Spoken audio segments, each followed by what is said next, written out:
সাম্প্ৰদায়িক বুলি কৈ থকা অসমত আজি সম্প্ৰীতিৰ এটা ডাঙৰ উদাহৰণ দেখিছোঁ। যিখন অসমত সাধাৰণতে হিন্দু মুছলমানৰ সংঘাত বুলি কৈ থাকে, সেইখন অসমত বিগত ৫-১০ বছৰ ধৰি কোনো ধৰণে হিংসাত্মক পৰিৱেশৰ সৃষ্টি হোৱা নাই। তৎসত্ত্বেও এই অসমখনকে ইমান দিনে বহুতে হিংসাত্মক সাম্প্ৰদায়িক অসম বুলি কৈ থাকে। আজি সম্প্ৰীতিৰ বাৰ্তা এইকাৰণে আহিছে কিয়নো মুছলমান সমাজে সনাতনী সভ্যতাক সন্মান জনাই এটা বৃহৎ সিদ্ধান্ত লৈছে। ঈদ উল আধাৰ কেইদিনমান পূৰ্বে এটা বৃহৎ সিদ্ধান্ত লৈছে, যাৰ শলাগ আজি মুখ্যমন্ত্ৰীয়ে বিধানসভাৰ মজিয়াটো লৈছে। অত্যন্ত গৌৰৱেৰে সৈতে ক'ব বিচাৰো, এইবাৰ অসমৰ প্ৰায়বোৰ মুছলমান সম্প্ৰদায়ৰ ৰাইজে গৰুক কুৰবানী হিচাপে আগ নবঢ়াবলৈ সিদ্ধান্ত গ্ৰহণ কৰিছে।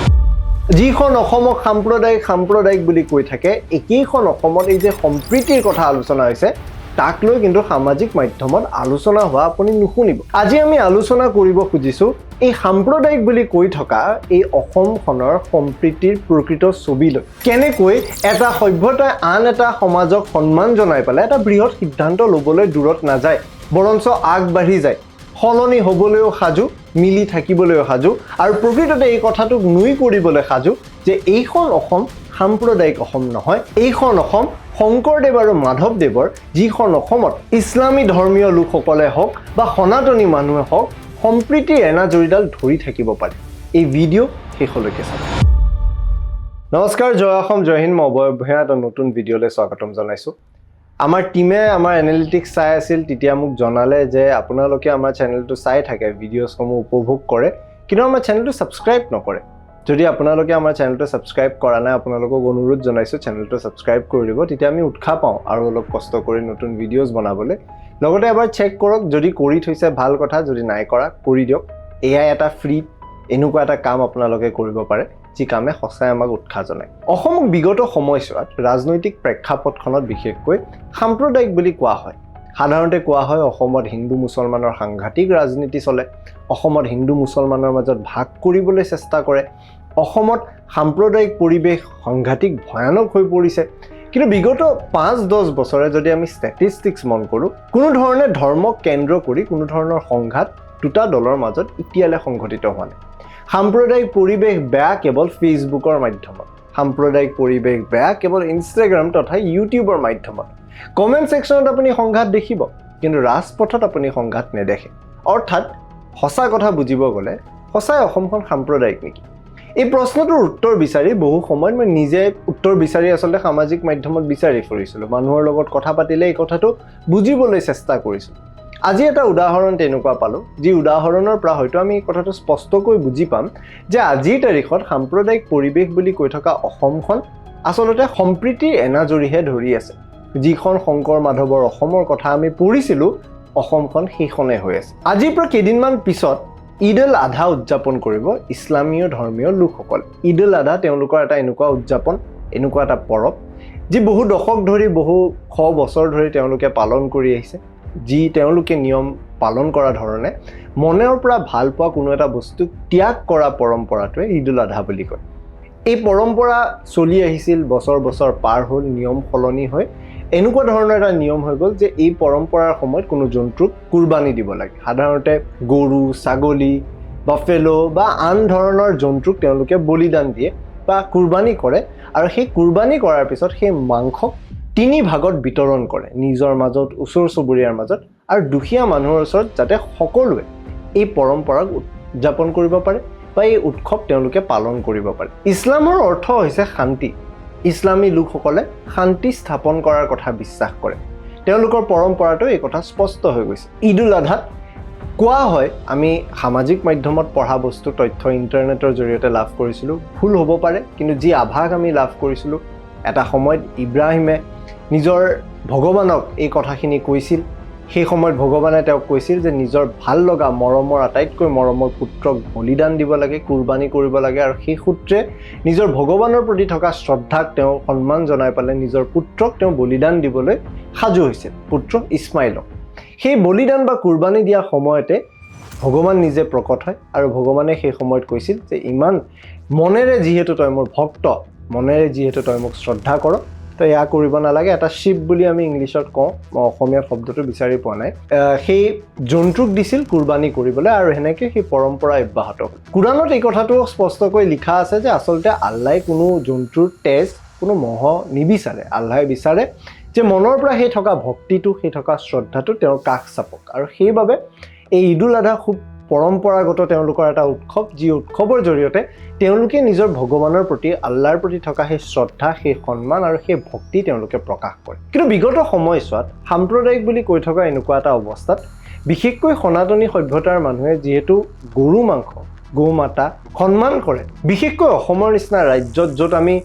গৰুক উদযাপন কৰোঁ গৰু বিহুৰ জৰিয়তে বিহু আৰম্ভই হয় সেই গৰুৰ যত্ন লৈ পালে তেনেকুৱা এখন অসমত এই গৰুৰ এটা মহত্ব আছে কেৱল ধৰ্মীয় নহয় কেৱল সংস্কৃতিৰে নহয় মানুহৰ বিশ্বাস মানুহৰ আস্থা মানুহৰ জীৱিকাৰ লগত এই গৰুৰ এটা সংযোজন আছে বা এই গৰুৰ এটা মহত্ব আছে এতিয়া ইয়াকে সন্মান জনাই বিগত সময়ছোৱাত চৰকাৰৰ ফালৰ পৰাই হ'ল সমাজৰ ফালৰ পৰাই হ'ল এই কথাৰ আলোচনা চলি আহিছিল যে কিবা কাৰণত গৰু কুৰবানী কৰাটো আমি বন্ধ কৰিব পাৰোঁ নে নাই 2021 চনত এখন আইনো আনিছিল Assam Kettle slaughter prevention act সেইখন এক্টৰ অধীনত কোনো ধৰণে গৌ মাংসক নিষিদ্ধ মাংস যাক আমি কওঁ তাক বলি দিব নোৱাৰে কাটিব নোৱাৰে মাংস বিক্ৰী কৰিব নোৱাৰে ৰেষ্টুৰেণ্টছতে হওক বা আন কোনো ঠাইতে হওক অপেনলি তাক বিক্ৰী কৰা কাটা বা কুৰবানী কৰাক এলাও কৰা নাই লিগেলি ভুলৰ লগতে এইবাৰ ভাল লগা এটা পৰিৱেশ যে এবাৰ মৰেলিও এই কথাটো বহুত ইছলাম ধৰ্মীয় সমাজ আগবাঢ়ি আহিছে এই কথাটোক একমত হৈ পেলাই ইয়াক আগুৱাই নিয়ে ধুবুৰী হুজাই বঙাইগাঁওকে ধৰি বিভিন্ন ঈদগাহ কমিটি ইছলামী লোকসকলৰ মেনেজমেণ্ট বা তেওঁলোকৰ যি গোট থাকে এবাৰ ঘোষণা কৰিছে যে তেওঁলোকে গৰুক কোনো ধৰণে কুৰবানী নিদিয়ে গৰুৰ জেগাত হয়তো ছাগলী হয়তো বাফেলো বা আন জন্তুক তেওঁলোকে কুৰবানী দিব কিন্তু গৰু কুৰবানী নিদিয়ে এই কথা অসমৰ কাৰণে বৃহৎ কাৰণ সাম্প্ৰদায়িক বুলি কৈ থকা অসমখনক এয়াই এটা ডাঙৰ উদাহৰণ সম্প্ৰীতি এনাজৰি ধৰি ৰাখা সনাতনী সভ্যতা সন্মান জনাই আজি বহুকেইটা ইছলামী কমিটিয়ে এই সিদ্ধান্ত লৈছে অসমৰ বিভিন্ন প্ৰান্তত এই কথাৰ শলাগ আজি মুখ্যমন্ত্ৰী ডক্টৰ হিমন্ত বিশ্ব শৰ্মাই বিধানসভাৰ মজিয়াত জনায় বিধানসভাৰ মজিয়াত এই কথা অসমীয়াত নহয় হিন্দীত তেওঁ আগবঢ়ায় তেওঁ এই কথাটো কয় সামাজিক মাধ্যমত বৰ্তমান সেই ক্লিপটো নাই বহুতে এইটো কাটি পেলাই দিছে কিন্তু তেওঁ কৈছে যে এই কথা সমগ্ৰ ভাৰতত আলোচনা হ'ব লাগে বুলি তেওঁ বিধানসভাৰ মজিয়াৰ পৰা হিন্দীত কথাটো ক'লে মুখ্যমন্ত্ৰী আজি সদনৰ মজিয়াত কি কৈছিল এবাৰ শুনি চাওক আমাৰ সকলোৱে যাতে বুজি পায় তাৰ বাবে মই এষাৰ হিন্দীতে ক'ব খুজিছোঁ इस बार आसाम का काफ़ी मुसलमान लोगों ने काफ़ी मुसलमान जमात ने ये सिद्धांत लिया है कि इस बार हम लोग गाय को कुर्बानी में नहीं व्यवहार करूंगा हिंदू लोगों का सम्मान को सम्मान करते हुए हम गौ माता को कुर्बानी का रूप में इस्तेमाल इस बार नहीं करूंगा जी जो एक नया समय का इंगित देते हैं जो नया समय का एक स्पष्ट रूपरेखा भी हमारा सामने लाते हैं मैं असम का मुसलमान समाज को यही मन से धन्यवाद देता हूं कि आप लोगों ने अगर ये सिद्धांत क्रियान्वित किया तो ये सिद्धांत असम का हिंदू लोगों को स्वाभाविक रूप से बहुत ही प्रभावित करेगा और असम में हम एक साथ रहने का